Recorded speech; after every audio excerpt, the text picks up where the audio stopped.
کیلا کھانے سے جسم کا کون سا حصہ بڑا ہوتا ہے؟ بر صغیر میں آم کے بعد سب سے زیادہ رغبت سے کھایا جانے والا پھل کیلا ہے۔ اس کا ذکر قرآن پاک کے اندر جنت میں ملنے والی نعمتوں میں کیا گیا ہے، اور طب نبوی صلی اللہ تعالی علیہ وآلہ وسلم کے حوالے سے بھی اس کے کئی فوائد سامنے آئے۔ غذائی اعتبار سے کیلے کی افادیت کا انکار ممکن نہیں، کیونکہ یہ توانائی سے لبریز پھل ہے جس میں وٹامن اور معدنیات کا خزانہ پوشیدہ ہے۔ یہ ایک ایسا جادوئی پھل ہے جو انسانی جسم کو پلک جھپکتے ہی توانائی فراہم کرتا ہے۔ دیگر پھلوں کے مقابلے میں یہ ایک زود ہضم غذا ہے جسے شیرخوار بچوں کی ابتدائی خوراک کا اہم جز سمجھا جاتا ہے۔ کیلا اگر بچوں کو کم عمری میں استعمال کروایا جائے تو وہ بہت جلد صحت کے اعلیٰ معیار تک پہنچتے ہیں، جبکہ بڑھتے ہوئے بچے ہر روز ناشتے میں کیلا کھانے کے بعد ایک گلاس دودھ پینے کی عادت اپنا لیں تو ان کا وزن بھی بڑھنے لگے گا اور جسمانی طاقت بھی حاصل ہوگی۔ کہتے ہیں کیلا قدیم ترین پھل ہے جو زمانہ قبل از مسیح سے زیر استعمال ہے۔ سکندر اعظم نے اسے دریائے سندھ کی وادی میں کاشت ہوتے دیکھا تھا، مطلب یہ دنیا بھر کے کئی ممالک کے میدانی علاقوں میں کاشت کیا جاتا ہے۔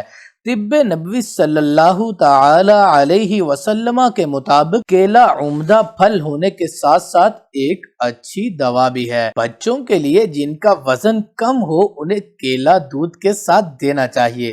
کم مقدار میں کھانے کی صورت میں باعث قبض اور زیادہ کھانے کی صورت میں قبض کشا ہے، جسم کو موٹا کرتا ہے۔ شوگر کے مریض کم کھائیں، اس کے بعد فوری پانی نہ پیا جائے، اس سے بلغم پیدا ہوتا ہے۔ چس اور دست کے دوران کیلا دہی میں ملا کر کھائیں۔ زیادہ تر لوگ کیلے کو وزن کم کرنے یا بڑھانے کے لیے استعمال کرتے ہیں، لیکن انہیں یہ پتہ نہیں ہوتا کہ کیلے کس مقصد میں اور کب کھانے ہیں، اس لیے اس سے فوائد حاصل کرنے کی بجائے نقصان اٹھا لیتے ہیں۔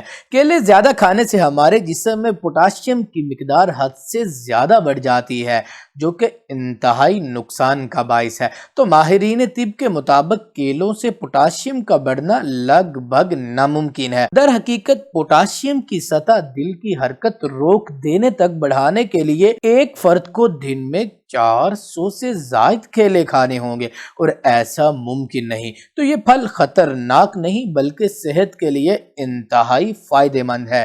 بالغ افراد کو روزانہ 3500 ملی گرام جز بدن بنانے کا مشورہ دیا جاتا ہے، جبکہ ایک اوسط کیلے میں یہ مقدار 450 ملی گرام ہوتی ہے۔ تو ایک وقت میں ایک صحت مند شخص 6 سے 7 کیلے کھا سکتا ہے، کے بعد تجویز کردہ حد پوری ہو جاتی ہے۔ کیلوں کو اعتدال میں رہ کر کھایا جائے تو کسی قسم کے مضر اثرات مرتب نہیں ہوتے۔ کیلا ان اہم اجزاء کا خزانہ ہے۔ اللہ ہم سب کا حامی و ناصر